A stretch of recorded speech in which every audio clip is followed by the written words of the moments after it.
Right, Scott, you're going to come up against a familiar face on Saturday. He's just back from injury, Chris Zabrowski, and you one of the few players left here now who played with him. Really, what do you remember about about his time at Cheltenham? Obviously, he had his. I think the problems off the field were well documented, but on the field, I think he had 7-8 goals before Christmas, and that just shows what a threat he was.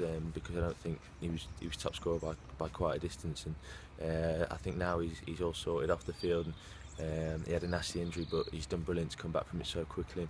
He's seen the goal, gambled on the defender and the goalkeeper mixing up, and that's what he's about. He works hard, he puts himself about, and he'll be a big threat for them on Saturday. Yeah, and Ryan Burge, another one. He was here, training with Cheltenham when you were here, wasn't he? So you know what he can do. Yeah, I know Ryan is a really nice lad as well. I think he was going to get a contract, and then he got pulled away, which is unfortunate for him.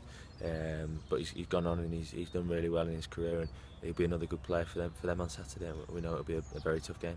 Yeah, I think it could be quite similar to Rovers in terms of the pitch has taken a bit of a battering, hasn't it? They've had a few games off, but yeah, they got I saw a tweet from someone where the ball was at the other end of the pitch, and the one groundsman was in the 18-yard box doing it, and the other groundsman was on the side of the pitch putting the divots back in and things like that. So it was something that I'd not seen before. But yeah, it's not going to be a nice pitch, but I don't think many pitches are in a good condition at the moment, so it's something that we'll have to deal with, and it'll be no excuses on Saturday. Yeah, as a goalkeeper, would you prefer it to be wet and muddy than solid? Yeah, I mean, I said we were warming up at Rovers, and I said to Bucky, I'd much rather it be like this than when we played Morecambe the other year, because that was solid and it wasn't particularly nice to play on. But you have to deal with all conditions, and for a goalie, as long as it's not windy, that's all that matters. Yeah.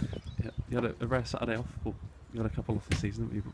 What's it like when you get yourself ready for a game all week, and then you must have had your suspicions, but you have to prepare as if it's going to be on, don't you? I mean, like, you check the weather and things like that, but you've got to prepare as if the game's going to be on and things like that. And you see on Saturday morning it's called off, and it is disappointing because you're prepared, you're ready to go, your bag's packed, and I always take the dog out for a walk in the morning before a home game.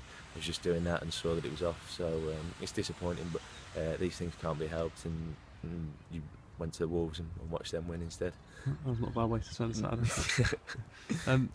What's it like at the moment where it's been a while since you've been in this position where you're not actually chasing promotion straight away, so going into games, is it a different type of motivation? I think at the moment, obviously the playoffs are a very, very, very unlikely possibility, but the main thing for us now is we're 7 points off the bottom two, and there's a lot of teams down there that will be looking at teams like us and Wimbledon and things like that, looking to see that they can catch us. So for now, I think we need to look to.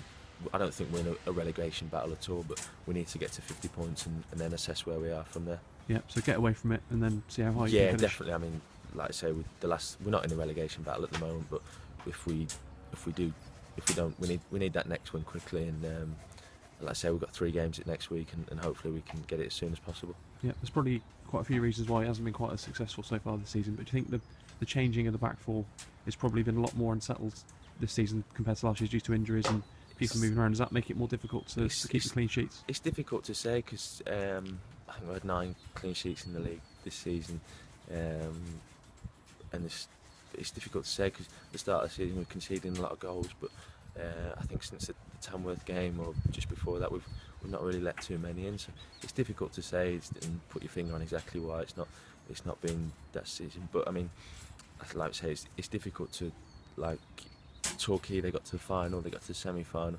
and then look where they were all last season. So it is so difficult to go again and then to go again, as Torquay proved, and I think it's difficult to put your finger on why it's not been as successful. But we're not thinking about next season or what might have been this season. There's 16 games to go, and a lot of points still to play for. Yeah, even if everyone's doing their own jobs well in the back four, does it help, do you think, having the same unit together just for a longer run of game, just to get used to playing with each other? Yeah, obviously it does help, but if things aren't working, then the gaffer's had got every right to change it, and that's what he's done, to try and find the right formula throughout the 11 and the 18, and we've not found that this season. So like I said, the gaffer's got every right to change it if it's not working. So if it's working, there's no reason to change it, but it's not been working, so he's had every reason to change it. Yeah, there's been a lot of bad luck involved, hasn't there? Because Troy's had a hamstring, and now he's obviously got the ankle. Stevie's had injuries, Craig's had injuries, and it's been a lot of it's been enforced, isn't it, rather than just changing for the sake of it. Yeah, definitely. I mean, like I say, injuries are part and parcel of football, and that's why we have a squad and the loan system's there. And Michael's come in and done well, and things like that. But there is a lot of bad luck, but some of it, you can't just blame it on injuries, and you need to look at performances as well and see where we've gone wrong. Yeah, the back four that finished against Rovers had a sort of, even though it changed around, it had a familiar look to it, didn't it, with Siddert right back, and Michael had played obviously his first few games at the centre half, so do you think that won't be an issue if that's what goes on Saturday? If that was what hopefully Siddert have a better 20 minutes than he did.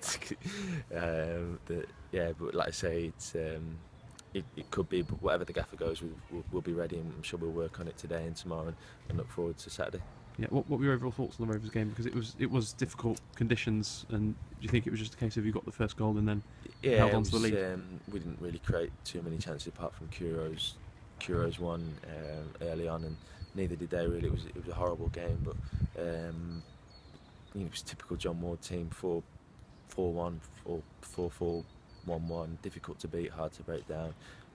Once they got that first goal, we always knew it was going to be an uphill task, but we kept going, and unfortunately couldn't find the chance that we needed. Yeah, it was a decent strike, wasn't it? But obviously you probably as a team felt you should have dealt with various things in the build-up to it. I mean, we looked at the goal on the Friday before the game, and there's a lot of things that we could have done better, but O'Toole, he's got 13 goals I think from midfield this season, playing in that role just behind the striker, and he's a really, really good player for this league, and he was a great strike, and like I said, that's why he's got 13 goals this season. Yeah, now they're only 2 points behind you, so you need to make sure they don't. You don't want to get John Ward's team. No, not at all. But then, like Rovers, if you said you were going to finish above Rovers, then you'd think you'd be in the top 7, because their budget and their fan base is a massive one for this league. So, like I say, Rovers, their budget and their fan base is probably one of the biggest in the league. So if you finish above, like I say, if we were to finish above them, you'd think we'd be in the top 7, but that's not quite the way it's worked out. Yeah, just on clean sheets, it was 19 in the league, wasn't it, last season? 20 in total, so 9. Considering the leaky start to the season you had, do you think that's all right total at the moment? It's not a great total, if we're being honest. It's not good, is it really? But we've tightened up a little bit at the back, but we need to turn those ones into zeros, and then not ask the strikers to score two or the midfielders or whatever to score 2 goals to win us the game. Yeah, brilliant. That's fine. Scott, do you almost look at that as in the way that a striker would, that's almost 20 is the benchmark, if you like, then? I think if you've got 20 clean sheets in the season, it would be a great achievement for any league, but it is difficult. Obviously you'd like more than 9, but what can you do? Yeah, absolutely. Get it into double figures as soon as possible, I suppose. Yeah, definitely. I mean, I think the most at the moment in the league is 13 or 14, so it's not that bad, but it's obviously set your standards high, and I personally, and we as a goalkeeping department do, and you want more than 9, especially at this stage of the season. Because of the postponement on Saturday, has the frustration from Bristol Rovers' defeat, has that lingered a little bit longer?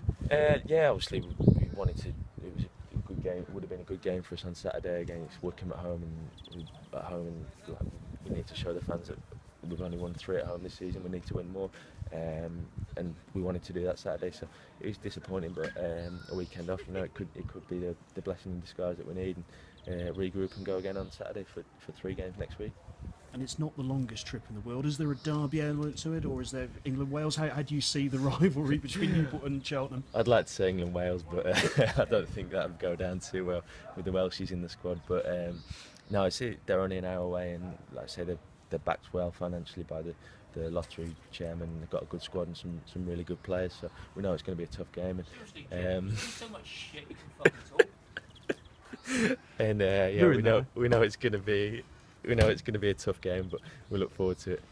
We'll let you get off and receive some words of wisdom from Bookie. Yeah, I think you might have to edit that last